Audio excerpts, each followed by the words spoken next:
کر رہا ہوں حضرت مولانا زبیر اشرف عثمانی صاحب سے کہ وہ بیان فرمائیں، اور آج میری آنکھوں کے سامنے وہ پھر منظر تازہ ہو گیا جب ان کے والد حضرت مفتی محمد رفیع عثمانی صاحب رحمۃ اللہ علیہ یہاں تشریف لایا کرتے تھے، بیان فرماتے تھے۔ انہوں نے بہت میری سرپرستی کی بطور خیر المدارس کے خادم کے بھی اور وفاق المدارس کے خادم کے بھی۔ میں ان کے احسانات کا بدلہ پوری اپنی زندگی نہیں دے سکتا، دعا ہی کر سکتا ہوں اللہ ان کو اس کی بہترین جزا عطا فرمائے۔ حضرت مولانا زبیر اشرف عثمانی۔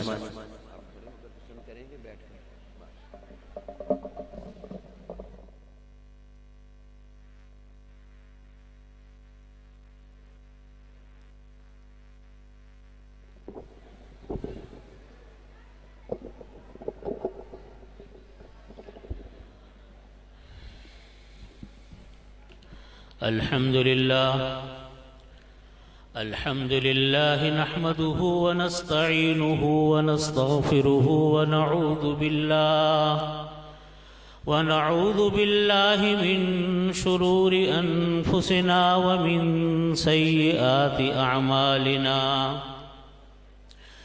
من يهده الله فلا مضل له ومن يضلله فلا هادي له، وأشهد أن لا إله إلا الله وحده لا شريك له، وأشهد أن سيدنا وسندنا ومولانا محمدا عبده ورسوله، وقال الله تعالى إنك لعلى خلق عظيم۔ حضرات علماء اکرام، مشائخ عظام، عزیز طلباء، طالبات، محترم خواتین، میں سب سے پہلے حضرت مولانا حنیف جالد نری صاحب دامت برکاتہم کا شکریہ ادا کرتا ہوں کہ انہوں نے مجھ کو اس علمی روحانی اجتماع میں دعوت دی، اور یہ میرے لیے بڑی اعزاز اور سعادت کی بات ہے کہ اللہ تعالیٰ نے میری یہاں شرکت فرمائی اور یہاں حاضری کا موقع دیا۔ حضرت مولانا حنیف جالندری صاحب دعوت برکاتہم میرے سلسلے کے بزرگوں کے جس تعلق کا ذکر فرما رہے تھے، یقیناً وہ تعلق اسی طرح تھا، علمی بھی تھا، روحانی بھی تھا، ہر لحاظ سے اکابرین کا تعلق آپس میں تھا۔ مجھ کو یاد ہے ایک نہیں بے شمار مرتبہ مختلف معاملات میں، مختلف میٹنگز میں، مختلف مسائل میں میرے والد حضرت مفتی رفیع عثمانی صاحب رحمۃ اللہ علیہ جس طریقے سے حضرت مولانا حنیف جالندری صاحب دامت برکاتہم کے ساتھ معاملہ فرماتے تھے، وہ فرماتے تھے کہ یہ میرے لیے بالکل بیٹوں کی طرح ہے، اور یہ جملہ ایک مرتبہ نہیں 10 مرتبہ کہا ہوگا، اور ہر معاملے میں ساتھ ساتھ رہنا، ساتھ مشورے کرنا، آپس کے تعلقات، آپس کی باتیں۔ اللہ تعالیٰ ان کے بعد بھی ہم لوگوں کو، ہم تمام حضرات کو، اداروں کو آپس میں اسی طریقے سے تعلق رکھنے کی توفیق بھی عطا فرمائے، اور مل کر اللہ تعالیٰ کام کرنے کی ہم سب کو موقع بھی عطا فرمائے، توفیق بھی عطا فرمائے۔ آج خیر المدارس کے سالانہ اجتماع کے موقع پر، جس میں اس وقت الحمدللہ ملک کے اکناف سے، اطراف سے بے شمار حضرات یہاں تشریف فرما ہیں، علماء کرام کی بڑی تعداد ہے، میں 2 باتیں اپنے اس بیان میں عرض کرنا چاہتا ہوں۔ سب سے پہلی بات وہ یہ ہے کہ جو علم اللہ رب العزت ہمارے ان ہونہار طلبہ کو عطا فرمایا، اللہ رب العزت نے ہماری طالبات کو اللہ تعالیٰ نے جس علم سے آراستہ و پیراستہ کیا، یہ اتنی بڑی خوشائند بات ہے، یہ اتنی عظیم الشان نعمت ہے اللہ کی کہ اس علم کے حاصل ہونے کے بعد اللہ تعالیٰ نے ان طلبہ اور طالبات کو اس سلسلۃ الذہب سے جوڑ دیا، اس سونے کی لڑی سے جوڑ دیا، جو سونے کی یہ لڑی وہ سلسلۃ الذہب ان کے اساتذہ سے ہوتے ہوتے نبی کریم صلی اللہ علیہ وسلم تک گیا۔ ابھی جب طالب علم انشاءاللہ یہ حدیث شریف پڑھیں گے، بخاری شریف کی آخری حدیث شریف، وہ پوری اپنی سند بیان کریں گے، نبی کریم صلی اللہ علیہ وسلم اپنے استاد سے لے کر ان کے استاد سے ہوتے ہوتے امام بخاری رحمۃ اللہ علیہ کی سند پھر کتاب میں لکھی ہوئی ہے، وہ سند جا کر پہنچتی ہے نبی کریم صلی اللہ علیہ وسلم تک۔ دنیا میں کوئی کتاب ایسی نہیں، کوئی علم ایسا نہیں، کوئی فن ایسا نہیں جس کی ایک ایک بات کی سند موجود ہو۔ آپ عیسائیت کو اٹھائیے، آپ یہودیت کو اٹھائیے، ان کے ربی، ان کے پوپ جو بات بتا رہے ہوں گے وہ ان کی اپنی بات ہوگی، اس کی کوئی سند نہیں ہوگی۔ لیکن ہم جب بات کرتے ہیں نبی کریم صلی اللہ علیہ وسلم کی حدیث شریف کی، تو ہمارے پاس پوری سند آج سے لے کر 1400 سال تک پیچھے نبی کریم صلی اللہ علیہ وسلم تک وہ سند ہمارے پاس محفوظ ہوتی ہے۔ اور ایک حدیث کی نہیں، جتنا ذخیرہ حدیث موجود ہے جو ہم اپنے اساتذہ سے پڑھتے ہیں، وہ سارا کا سارا من و عن اسی طریقے سے محفوظ ہے۔ اور یہ علم ہوتا ہوا مختلف زمانے طے کرتا ہوا آج ان طلبہ کے اللہ تعالیٰ نے سینوں میں، دلوں میں اس کو محفوظ فرمایا۔ میری دعا ہے اللہ سے کہ اللہ تعالیٰ ان کو اس علم کو آگے پہنچانے والا علم بنائے، اس علم کو اللہ تعالیٰ دوسروں تک پہنچانے کا ذریعہ بنائے، اور ہمیں ان تمام حضرات کو جو اس علم کا واسطہ بن رہے ہیں، ان کی مثال بالکل ایسی ہے جیسے یہ بلب، جیسے یہ کھمبے کے پول ہوتے ہیں۔ میرے شیخ حضرت ڈاکٹر عبداللہ صاحب عارفی رحمۃ اللہ علیہ یہ بات بہت کثرت کے ساتھ فرماتے تھے کہ دیکھیے یہ جو بلب جلتے ہیں، ان بلب میں روشنی اپنی نہیں ہوتی، روشنی تو در حقیقت اس بلب میں جو پہنچی ہے ان تاروں کے ذریعے پہنچی، جو تار پولوں میں سے آ رہے ہیں۔ ان پول کا تعلق دوسرے پول اور کھمبوں سے ہوتا ہے، ان کھمبوں کا تعلق پاور ہاؤس سے ہوتا ہے، اس پاور ہاؤس کا تعلق ایک بڑے پاور ہاؤس سے ہوتا ہے، تو ایک سلسلہ بنتا ہے۔ روشنی جل یہاں رہا ہے لیکن پاور کا سلسلہ جوڑا ہوا ہے اس پاور ہاؤس سے۔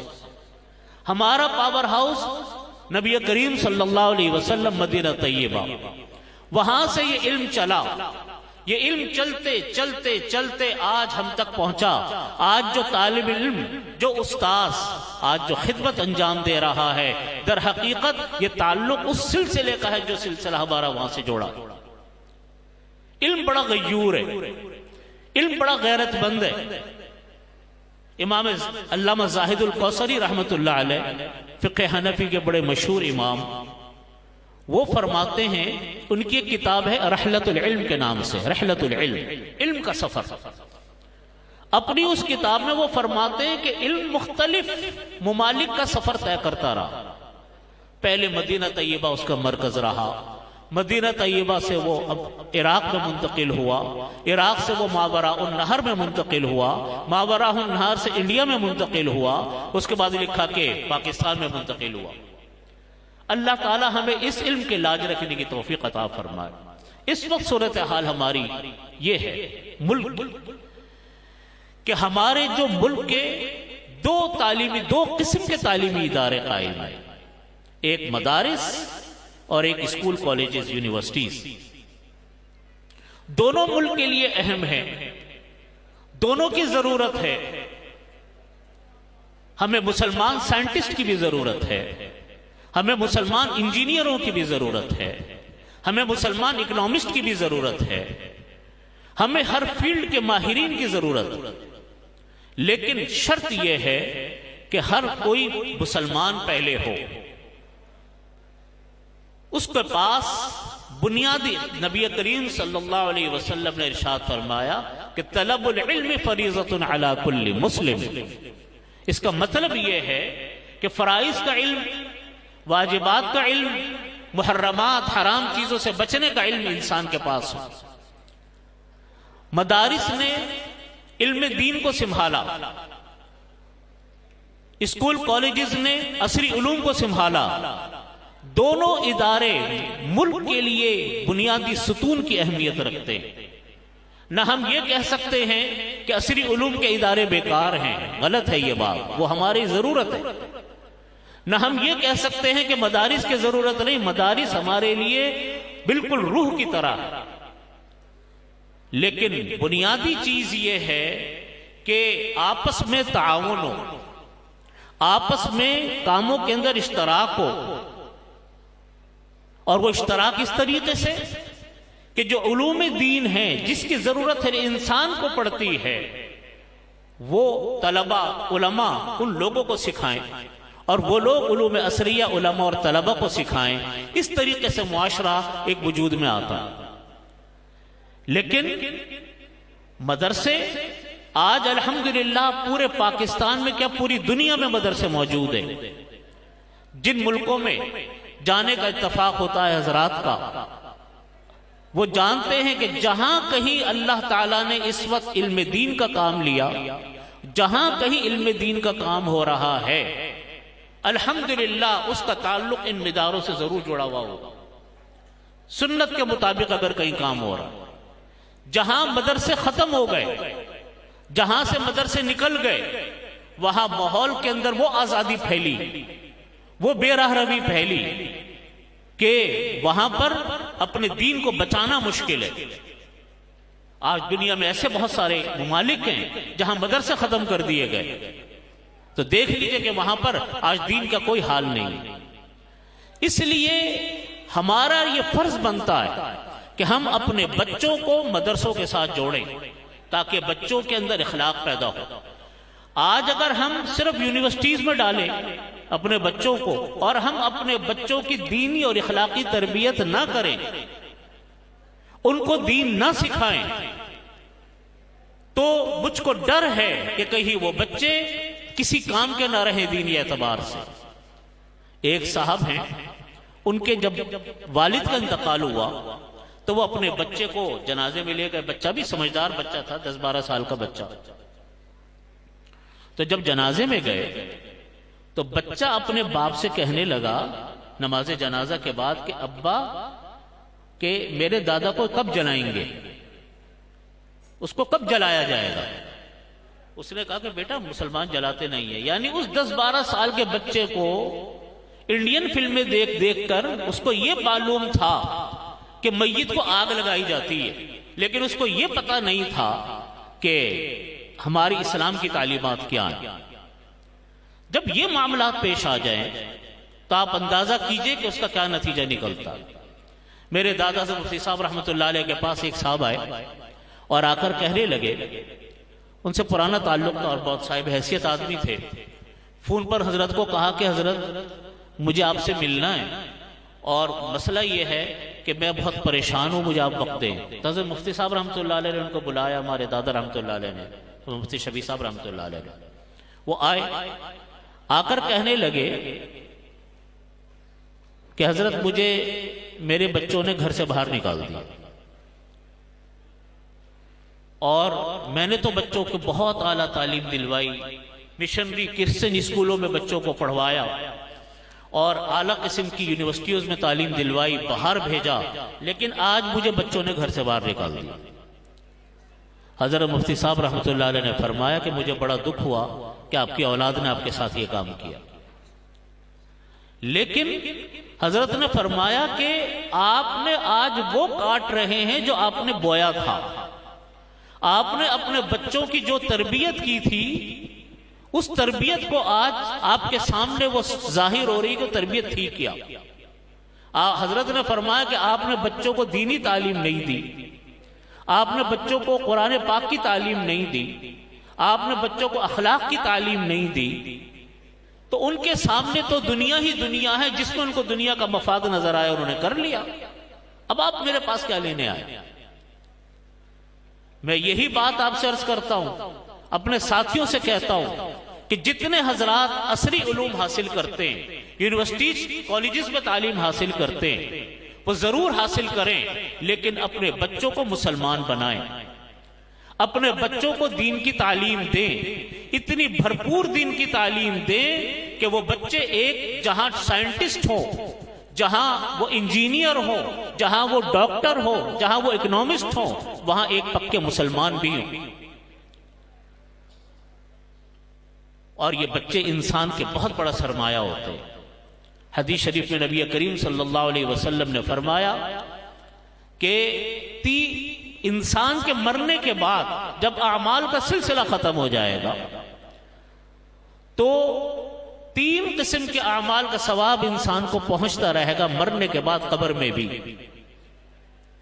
فرمایا کہ پہلی چیز ان میں سے کہ کوئی انسان صدقہ جاریہ کر کے چلا جائے، گھر بنا دیا، درخت لگوا دیا، مسجد بنوا دی، کوئی کسی کی مدد کر دی، یہ صدقہ جاریہ ہے۔ یا کوئی علم چھوڑ کر چلا گیا، طلبہ چھوڑ دیے، حفاظ چھوڑ دیے جو اس کے بعد علم کا کام کرتے رہے۔ اور تیسری چیز فرمائی اولد یدعو لہ، یا بچے چھوڑ کر چلا گیا جو اس کے لیے دعائیں کرتے۔ حدیث شریف میں فرمایا نبی کریم صلی اللہ علیہ وسلم نے کہ مرنے کے بعد انسان کا اچانک درجہ بلند ہو جائے گا، آدمی کہے گا یا اللہ رب العزت کہ یا اللہ انا حاضی، یہ کیا ہوا میرے ساتھ کہ میرا درجہ بلند ہو گیا؟ اللہ تعالیٰ فرمائیں گے کہ تمہارے بچوں نے تمہارے لیے صالح ثواب کیا تھا۔ آج اگر ہم اپنے بچوں کو دین کی تعلیم نہیں دیتے، ہم اپنے بچوں کو دین نہیں سکھاتے، اپنے بچوں کو دین سے ماحول سے نہیں جوڑتے، تو کل ہماری اولادیں بھی دین سے دور ہوں گی، کوئی ہمارے لیے فاتحہ پڑھنے والا بھی نہیں ہوگا۔ جتنا ٹائم ہمارے والدین نے ہم کو دیا، جو تربیت کی، اتنا ہم اپنے بچوں کے اوپر توجہ دیں۔ یہ بچے ہمارا سرمایہ ہے، خاص طور پہ اس ماحول میں جب یونیورسٹیوں میں، کالجز میں اس وقت اس قدر دہریت پھیل رہی ہے، اتنا زیادہ دہریت پھیلائی جا رہی ہے جس کو ایتھیزم بولتے ہیں، کہ اس کے ماضی میں اس کی مثالیں ملنی مشکل ہے۔ آپ جائیے یونیورسٹیوں میں، کالجز میں، تو کوئی ڈرگ عام ہے، چرس عام ہے، مخلوط ماحول ہے، اخلاقی بے راہ روی ہے، اور دوسری طرف نظریاتی طور پہ ایتھیزم، جس کو ہم کہتے ہیں کہ الہاد، بے دینی، اس تیزی کے ساتھ پھیل رہی ہے کہ پتہ نہیں آگے جا کر ان نسلوں کا بنے گا کیا۔ ہمارا فرض ہے کہ ہم اپنے بچوں کی حفاظت کریں، دوسرے بچوں کی ذہنی تربیت کریں۔ یاد رکھیے پاکستان ہمارا ملک ہے، پاکستان وہ ملک ہے جس کو ہمارے بزرگوں نے ایک نظریے کی بنیاد پر لیا تھا۔ وہ نظریہ تھا قال اللہ قال الرسول، اللہ اور اس کے رسول کا فرمان اس جگہ کے اوپر چلے گا۔ دنیا میں 2 نظریاتی ملک ہیں، ایک پاکستان اور دوسرا اسرائیل۔ اسرائیل اپنے نظریے پر قائم ہوا اور پاکستان اسلام کے نظریے پر قائم ہوا، اس کے علاوہ کوئی ملک نظریاتی ملک نہیں ہے۔ یہ ملک اللہ نے نعمتوں سے مالا مال ملک بنایا۔ اللہ تعالی ہمیں اپنے ملک کی قدر کی توفیق عطا فرمائے۔ ہمارے ملک میں کسی چیز کی اللہ نے کمی نہیں چھوڑی، ہر چیز اللہ تعالیٰ نے ہمارے ملک میں دی ہے۔ سمندر ہمارے ملک میں ہے، دریا ہمارے ملک میں ہے، صحرا ہمارے ملک میں ہے، پہاڑ ہمارے ملک میں ہیں، کانیں ہمارے ملک کے اندر ہیں، ہر چیز کی کان ہمارے ملک میں اللہ تعالیٰ نے، سونے تک کی کان ہے، ہر چیز موجود ہے۔ پیٹرول اللہ نے پاکستان میں دیا، لیکن اگر ہم اپنی نعمتوں کی قدر نہیں کرتے تو قصور ہمارا ہے۔ ہم اپنی نعمتوں کو چھوڑ کر دوسرے ملکوں کی طرف دیکھیں تو یہ قصور ہمارا ہے. ہمارے ملک کو نقصان ہوا، یہ عالم اسلام کا نقصان ہے. دیکھیے برما کے مسلمانوں پر مشکل آئی، پاکستان میں برما کے مسلمان موجود ہیں. یہاں تو نہیں، کراچی میں آپ آئیے، لاکھوں کے حساب سے برمی مسلمان ہیں. افغانستان پر مشکل آئی، پاکستان نے ان کو پناہ دی.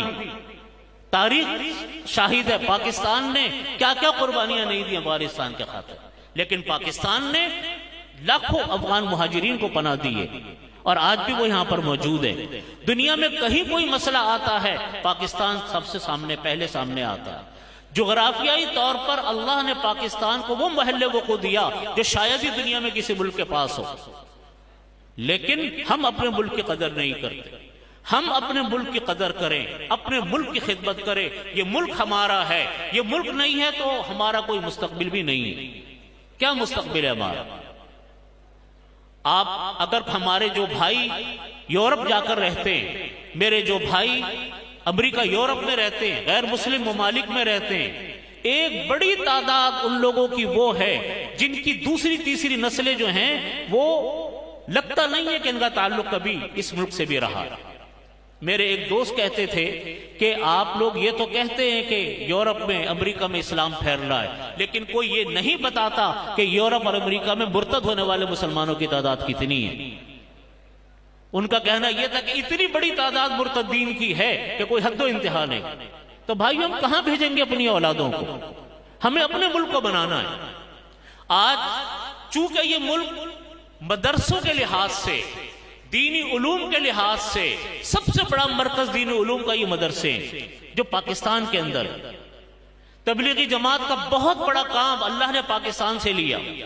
افغان جہاد کا بہت بڑا کام اللہ نے پاکستان سے لیا.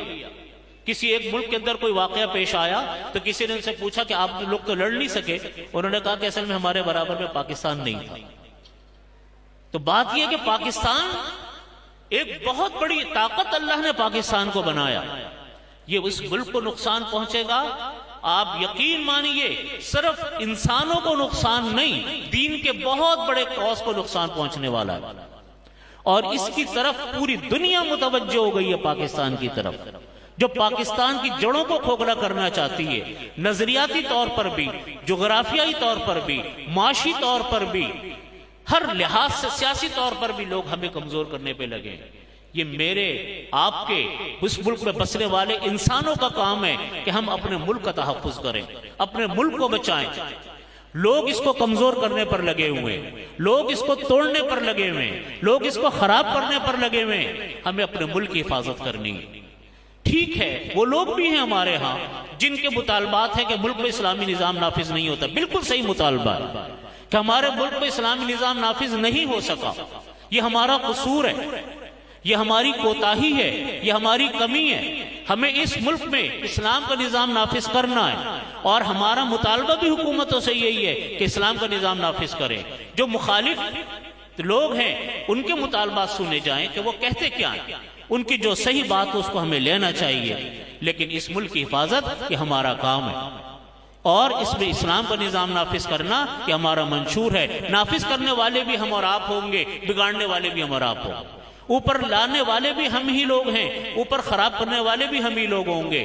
ہم ایسے طبقے کو اوپر لے کر جائیں، ایسے افراد کو اوپر لے کر آئے جو افراد ہمارے ملک کو سنبھالنے والے. میری دعا ہے اللہ تعالیٰ ہمارے ملک کی بھی حفاظت فرمائے، ہمارے وطن کی حفاظت فرمائے، ہمارے مدارس اور مساجد کی حفاظت فرمائے اور یہاں دین کا بول بالا فرمائے، علماء صلح کا بول بالا فرمائے، بسنے والے تمام انسانوں کی جان مال عزت آبرو کی حفاظت فرمائے. وآخر دعوانا الحمدللہ رب العالمین.